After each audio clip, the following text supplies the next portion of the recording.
Hi everyone, today I'm going to teach part 1 of communication systems.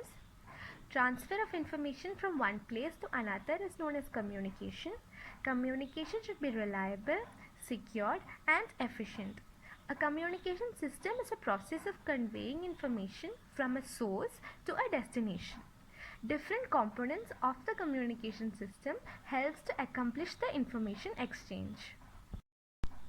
Now let's see the block diagram of communication system. The block diagram mainly consists of 6 parts, namely the input transducer, transmitter, channel and the noise being added there, the receiver and the output transducer. And now we are going to see each of these components in detail. The first component of the block diagram was the input transducer.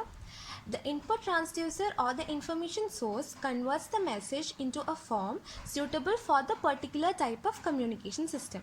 So the information may consist of speech, music, computer data, visual information or even written message. And what the information source or the input transducer does is that it converts the message into a form suitable for that particular type of communication system. So now let's see what was the next component in the block diagram. The next component in the block diagram was the transmitter. Transmitter processes the input signal to produce a transmitted signal. The transmitted signal thus produced will have suitable characteristics to be passed into the transmission channel. And various processes include modulation, coding, etc. So now let's move on to the next component. So the next component is the transmission channel. The transmission channel is basically the transmission medium. We have a source and we have a destination, and something must be there to bridge the gap between these two. A medium must be there so that the information get transferred from the source to the destination, and this medium is the communication channel. It might be the atmosphere, the coaxial cable, fiber optic or even the waveguide. So now let's move on to the next component. The next component is noise, which is an undecided component which is being added into the communication system. Noise is the random and unpredictable electrical signals that are being added into the communication system. This may be internal or external to the system. So there are two terms that are related to noise. The first one is SNR, signal to noise ratio. It is used to measure the performance, the noise relative to the information signal. And the second term is BER, bit error rate. It is used to measure the deterioration of the signal. That is, when the information signal is being passed through the channel, there might be a deterioration in the signal, and this rate is used to assess that. Next component is the receiver. The receiver is used to extract the desired signal from the channel, and then it also converts it into a form suitable for the output transducer also. And the various processes are demodulation and decoding. So what happens is that the transmitter codes or modulates or modifies the signal and gives it to the information channel, and then when the receiver receives it, it does the decoding or demodulation and retrieves the signal, the original signal, from it. And now let's move on to the last component of the block diagram. It is the output transducer. Output transducer receives the electric signal from the receiver, and then it converts this electric signal into a desired form so that it can be used by the system. For example, we have the loudspeakers, the PC and the tape recorders. Let's recap what we have seen. We have seen the block diagram of communication systems. First, the input message is given to the input transducer or the information source, and it is passed to the transmitter, and through the information channel it reaches the receiver, and it is noise susceptible, and from the receiver the information is being transferred into the output transducer, and finally from the output transducer we receive the output message.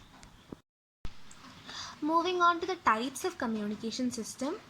The two main categories of channel commonly used are wireline and wireless communication. Now let's say wireline communication.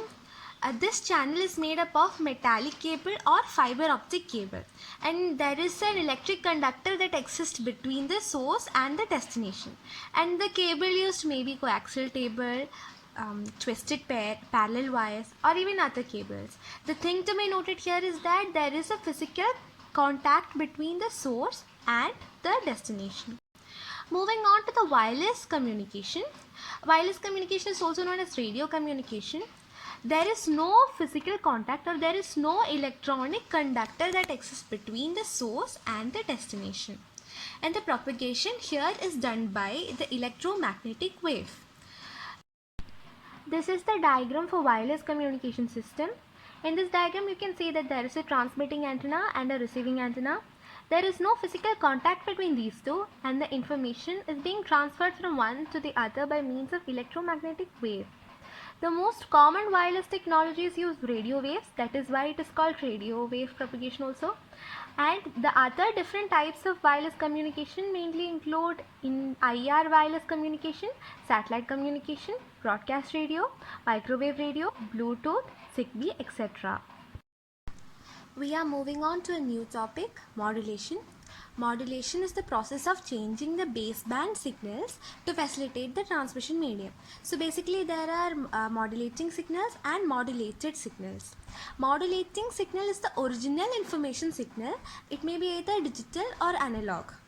And the modulated signal is the signal whose original frequency is shifted to a higher frequency to facilitate transmission purposes. So basically modulated signal is modulating signal itself but with the higher frequency. And the third type is carrier signal. Carrier signal is basically a waveform. It is usually sinusoidal. It is modified with the information bearing signal for the purpose of conveying the information. I'll be explaining them in detail. You'll understand them as we go. Here is the block diagram of the modulation process. We can see that the baseband signal or the original signal is combined with the carrier wave and the modulation process is done, and finally we get the modulated signal. We are now going to deal with two kinds of modulation. The first one is amplitude modulation. In this case, the amplitude of the carrier wave is varied in proportion with the message that is being transmitted. So now let's move on to the graphs. The first one is the information signal and the second one is the carrier signal.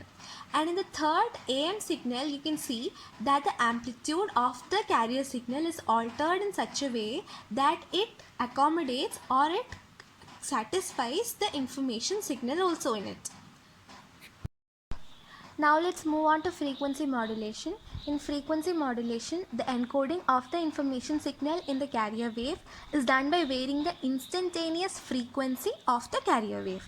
So let's see the graph. The first one is the baseband input graph and the second one is the carrier wave signal and the third one is the frequency modulated waveform.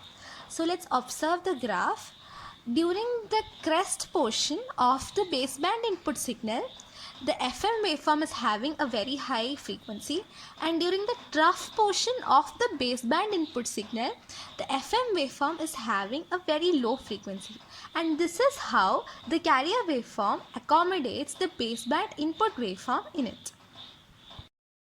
As we have seen both amplitude modulation and frequency modulation, let's compare both of them in the examination points of view.